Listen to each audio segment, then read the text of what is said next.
बिस्मिल्लाहिर्रहमानिर्रहीम अस्सलामु अलैकुम। मैं हूं करामत मुगल और मेरे साथ हैं सईद बलोच साहब, सीनियर जर्नलिस्ट हैं, सुप्रीम कोर्ट कवर करते हैं। सईद बलोच साहब, केपी से ही अच्छी खबरें आ रही हैं। आज भी तकरीबन बुनेर की 322 सीटों पर वर्कर्स कन्वेंशन किए गए हैं। तहसील तख्तबाई में, बन्नू की तहसील कक्की में भी। और लोगों ने जिस तरह वहाँ शिरकत की है ना, वो विजुअल्स मैं अभी फ़िलहाल आपको दिखा सकता हूँ यहाँ पर, क्योंकि कापीराइट्स का इशू है, वरना मैं वहाँ भी दिखाऊँ। जिन लोगों ने अगर ये नहीं देखे तो ज़रूर सर्च करके देखें कि कितने लोग थे। और हैरान कुन चीज़ पता क्या है, उसमें लीडरशिप नहीं थी।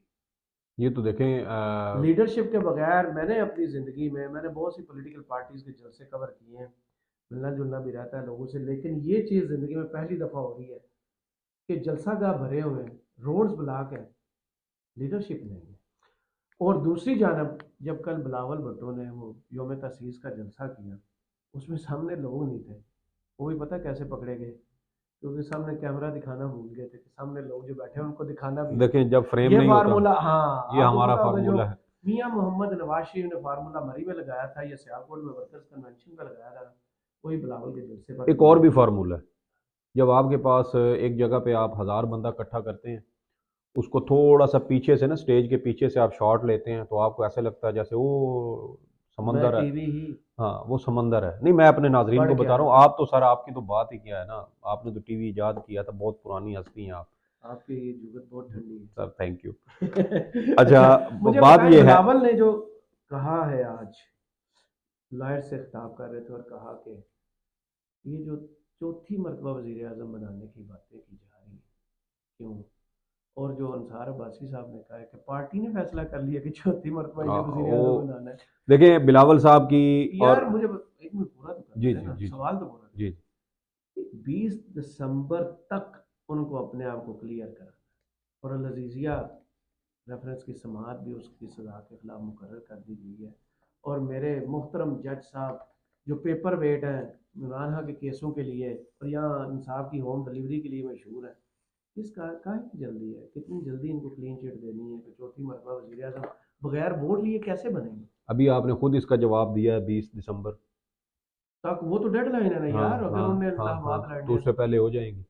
हाँ, ये भी हाँ, हमें पता, हम लिख के दे देते हैं। 2 दिन पहले। चलो मैं लिख के दे देता हूँ, फैसला उनके हक में आएगा। हाँ, तो 2 दिन तो पहले। पहले वाले जज को क्या सजा दो मिलेगी? 2 दिन और पहले। सर पहले वाले जज को क्या सजा मेरी बात मिलेगी? तो सुनिए, मैं बताता हूँ। 2 दिन पहले राना सनाउल्लाह साहब का एक बयान था कि नवाज शरीफ साहब अल अजीजिया रेफरेंस से भी बरी हो जाएंगे। हाँ, इंशाल्लाह हो जाएंगे, ये इस मुल्क में ठीक है। पॉसिबल है। ये राना सनाउल्लाह बयान दे चुके हैं। सब कुछ पहली अब मरतबा ही ये तो एक होता अलग है। बात है, ये सवाल उनसे होना चाहिए कि आपको ये गारंटी किसने दी है कि नवाज शरीफ साहब उसमें बरी हो जाएंगे। ये वैसे हमें कोई ज्यादा। शुक्र है उन्होंने बाइज्जत भरी नहीं कहा। चलो, बेइज्जत ही हो जाएंगे। बेइज्जत बरी हो तो जाएंगे ना। तो देखें, अब दूसरी बात यह है कि जो बिलावल साहब सर जो बात कर रहे हैं, वो एक बार फिर वो कह रहे हैं अपनी सीवी, जैसे वो इमरान खान साहब थे ना, तो वो कहते थे कि ये शहबाज शरीफ जब भी तकरीर करते हैं ना, तो ये दर हकीकत अपनी सीवी पेश करते हैं। हम्म। और इनकी हर तकरीर इनकी सीवी होती है, एप्लीकेशन होती है सर के। मैं भी मैं जाऊँ? मैं भी इस नौकरी के लिए अप्लाई करना चाहता हूँ।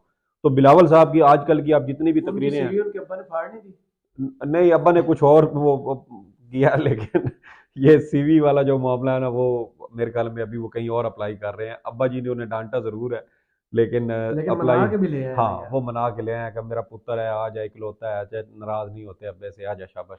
हम्म। वो लेके आ गए हैं चल उनको। तुझे बताता हूँ हाँ प्लान क्या है, हाँ ना मेहनत कर हाँ। लोगों में जाके। तो वो उसने उनके मेरे ख्याल में वो अब्बा जी ने उनको समझाया कि पुत्र, ये इधर उधर नहीं करना, जहाँ पे आवाज पहुंचानी है वहीं पे पहुंचाओ, वहीं पर ਉਹਨਾਂ ਦੀ सीवी भी गल पेश उत्ते करो। नहीं हो गई। हाँ। तो वो असल में बिलावल साहब भी ना वहीं पे सीवी पहुंचाने की कोशिश कर रहे हैं, अच्छा अच्छा जहां से अच्छा। वो आज अंसार अब्बासी साहब ने वो दी है ना, जराए से ये खबर। वो बहुत बड़ा लतीफा नहीं? सर, मैं कहता हूं कि जो लोग रिजीम चेंज के बाद एक्सपोज हुए हैं ना, अगर उनकी आप लिस्ट बनाएं, तो अंसार अब्बासी साहब पहले नंबर पे हैं। बिल्कुल, ये वो बददियानत लोग हैं जिन्होंने अपने पेशे के साथ भी बेवफाई की, अपने कलम की हुर्मत भी बेची। दर हकीकत यही लोग मुख्तदर हलकों के मोहरे थे, जो जमहूरियत और आइन की बालादस्ती का लिबादा ओढ़ के इन्होंने अवाम को बेवकूफ़ यार, हम जैसे लोग, मैं खुद बड़े शौक से अब्बासी साहब के कालम पढ़ा करता था।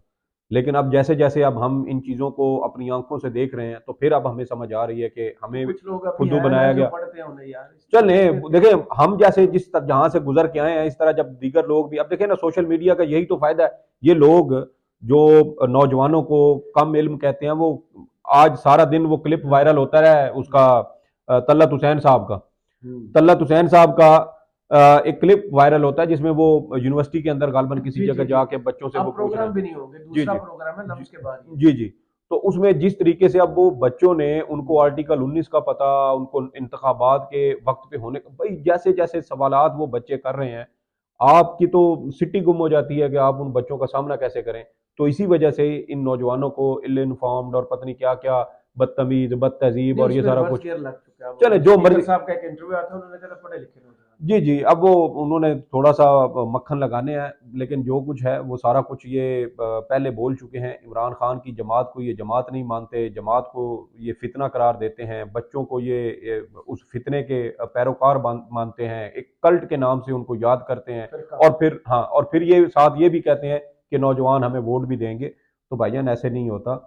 और नौजवान आज का बहुत ज़हीन है, वो सोशल मीडिया के दौर में बड़ा हो रहा है। यार वो तो और एहसन इकबाल की बात नहीं हमने सुनी, गैर मुल्की झंडे पर चल रहा है जी, और सर ये, सोशल मीडिया और पे। ये बड़े ज़हीन और और ये भी फ़तीन उन्होंने दमाग हैं। सोशल मीडिया पे ही लिखा है। हाँ, और ये मुस्लिम लीग नून के ज़हीन और फ़तीन जो होते हैं ना, सबसे ज़्यादा ज़हीन, वो क्या कहते हैं, अरस्तु, साइंसदान, साइंसदान के वो तख्लीकी सलाहियतों से हामिल, इन्होंने भी ये उर्दू में वो हैं। साइंस पढ़ी होगी। जी जी, इन्होंने भी बिल्कुल, आपने सही कहा। तो ये उस तरह के ये उर्दू लोग। लिटरेचर में हाँ, साइंस पसंद थी। तो ये देखें ना, अब इस तरह की जहलाना बातें जब ये करेंगे, मतलब आप अभी भी एक चीज़ के वजूद को तस्लीम भी नहीं कर रहे, तो फिर मुझे बताएं आप उसका काउंटर कैसे करेंगे।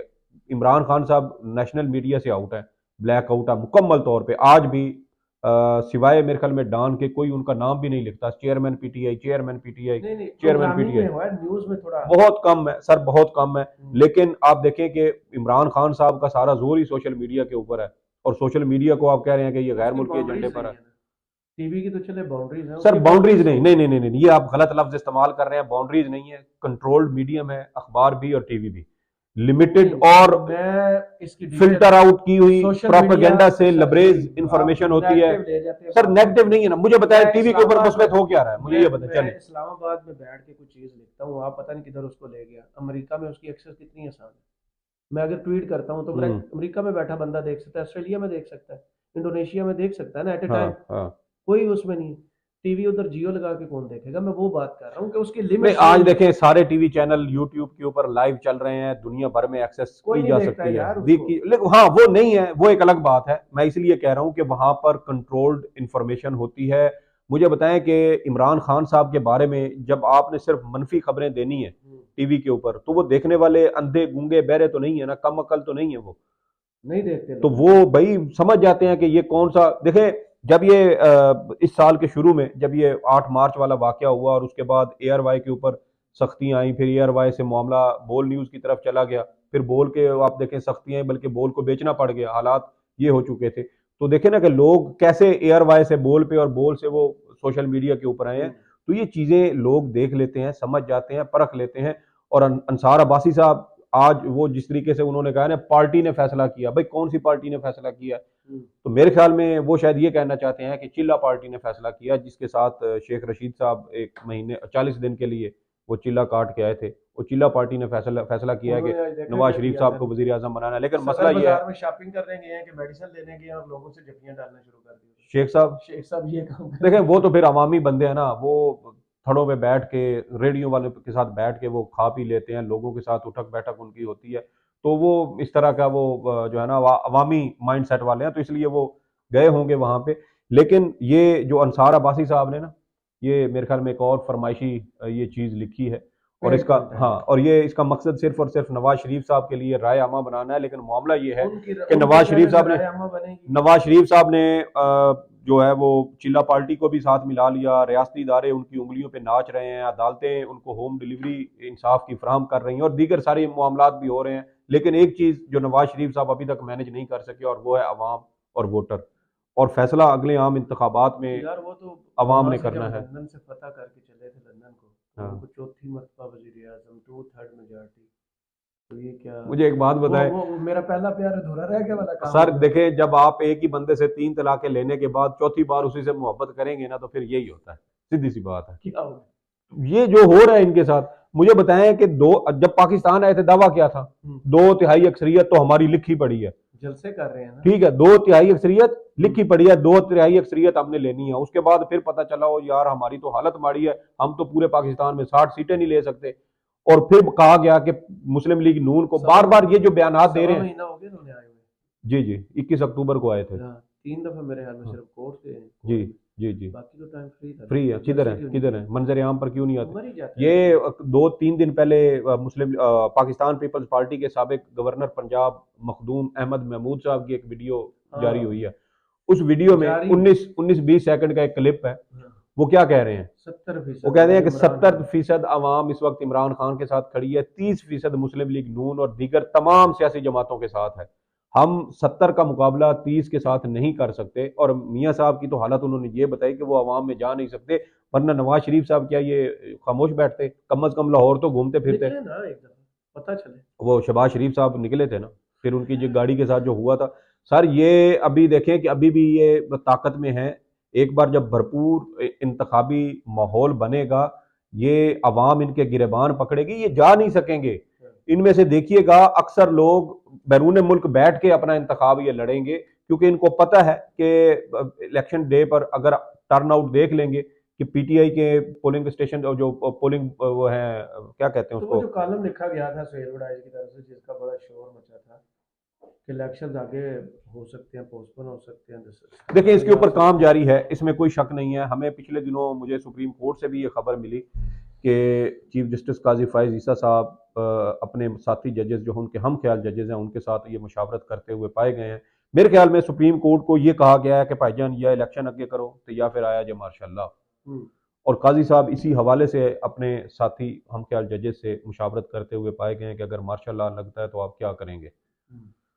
इन्होंने क्या करना है? सुप्रीम कोर्ट ने तो सी की करनी होती हाँ, तो फिर यही बात है, फिर वो कहेंगे कि रेजिस्ट किया है उस कभी? जिल्लत से फिर बेहतर ये है कि हम कोई बहाना करके इलेक्शन आगे तोड़ देते हैं। लेकिन करामत मुगल साहब एक बात जहन में रखें, पिछले साल जब इमरान खान साहब की हुकूमत ख़त्म की गई थी और उसके बाद इन्होंने पीडीएम ने हुकूमत ली थी, तो उस वक्त इनका माइंड सेट यही था कि अभी हमारे पास 1.5 साल पड़ा हुआ है, 1.5 साल के अंदर हम मईशत को संभाल लेंगे, आवाम को रिलीफ देंगे और उसके बाद इमरान खान का बयानिया इतनी देर में इतने अरसे में घिस पिट जाएगा और अवाम में ये गैर मकबूल हो जाएगा और उसके बाद हम इलेक्शन में जाएंगे और बल्ले बल्ले तशाबा शाबा होएगा और उसके बाद हम दोबारा हुकूमत बना लेंगे। क्या हुआ? 1.5 साल के बाद आज आपकी हालत यह है कि आप आवाम में निकल नहीं सकते। तो ये अगर 6 महीने साल मजीद आगे भी चले जाते हैं ना, तो वो जो 70-30 का नहीं पड़ेगा ना फर्क। वो जो 70-30 का मखदूम अहमद महमूद ने बताया ना, 70-30 का, वो मेरे ख्याल में फिर 90-10 पे आ जाएगा और ये उसमें तब्दीली आएगी और होना भी यही है। क्योंकि जब जितना ये ताखीर करेंगे इनका वोट बैंक मजीद खराब होगा, इनका वोट बैंक मजीद सुकड़ेगा। और एक आप देखिएगा कि जिस दिन इमरान खान साहब के जेल से बाहर आने की कोई मौका बन जाता है, नवाज शरीफ साहब मुल्क से निकल जाएंगे। आखिर में मुझे आप बताएं, जो मैंने बात जहाँ से शुरू की, जो तहरीक इंसाफ बुनेर ने किया, मर्दान ने किया, पंजाब में कब देख रहे होता हूँ? देखिए पंजाब में उन्होंने कहा था जब ये पंजाब के लोग खाते पीते जाते हैं तो नहीं नहीं सोते नहीं भी नहीं नहीं जाते नहीं, हैं। मैं ये आपको लिख के दे रहा हूँ कि पंजाब के अंदर जो रिजल्ट आएगा ना ये वर्कर कन्वेंशन का, आप ये केपी वाली सारी चीज़ें भूल जाएंगे। मामला असल ये है कि जो ये जमहूरियत और आइन की बालादस्ती की असल लड़ाई है ना, ये लड़ी ही पंजाब के अंदर जा रही है। ये खैबर पख्तूनख्वा के लोग तो पहले ही इस चीज़ में इमरान खान के साथ है ना। जहाँ जिस सूबे में कोई सियासी जमात दूसरी बार हुकूमत नहीं बना सकती थी, वहाँ इमरान खान साहब आज भी 80-90% पे खड़े हैं। तो उनके लिए वहां पर तो कोई इशू ही नहीं है। इशू असल में सबसे बड़ा था पंजाब में और पंजाब की हालत आपके सामने है। तो अब ये अगर मेरे ख्याल में जब ये पिछले दिनों अपर दीर और उसमें हो रहा था तो उस वक्त उन्होंने कहा था कि 15 दिन के बाद हम जो है वो पंजाब के अंदर भी अपने वर्कर कन्वेंशन का बाकायदा आगाज करेंगे। तो जैसे ही वो तारीख आएगी, ऐलान किया जाएगा, तो मेरे ख्याल में हम देखेंगे कि पंजाब के अंदर सूरत हाल केपी से कई गुना ज़्यादा होगी। आवाम इंतज़ार कर रही है। यूनियन कौंसल लेवल तक की क़यादत नहीं है, तमाम क़यादत या तो गिरफ्तार है या रोपोश है या वो बेचारे कहीं और सर छुपाए फिरते हैं। उसके बावजूद आवाम अपने तौर पर निकल रही है और हबीब अकरम साहब ने जब जनवरी में इमरान खान साहब से मुलाकात की थी, तो उसमें उन्होंने ये सवाल पूछा था इमरान खान साहब से, तो उन्होंने कहा कि मैंने अपने हिस्से का काम कर दिया है और अब इससे आगे अवाम ने करना है। तो मेरे ख्याल में अब अवाम ही अपना वो सारा काम कर रही है। इमरान खान साहब की सारी सियासी मुहिम अवाम खुद चला रही है। मेरे ख्याल में उनको किसी लीडर की या किसी किस्म की कोई ज़रूरत ही नहीं है कि वो अदालतों में जाएं। हाँ, ये है कि वर्कर कन्वेंशन करने की उनको इजाज़त मिलनी चाहिए। अगर वो भी नहीं मिलती तो मेरे ख्याल में सोशल मीडिया का इस्तेमाल करें और गूगल स्पेस करें, ये ट्विटर स्पेस के ऊपर आप कर सकते हैं, व्हाट्सएप ग्रुप्स हैं, 100 ज़राए हैं जिसके ज़रिए ये अपने वर्कर कन्वेंशन ऑनलाइन भी बुला सकते हैं। चलें, बहुत शुक्रिया सईद बलोच साहब आपके तजिए का। कमेंट्स बॉक्स में ज़रूर बताइए वीडियो आपको कैसी लगी। इजाज़त दीजिए। अल्लाह हाफ़िज़।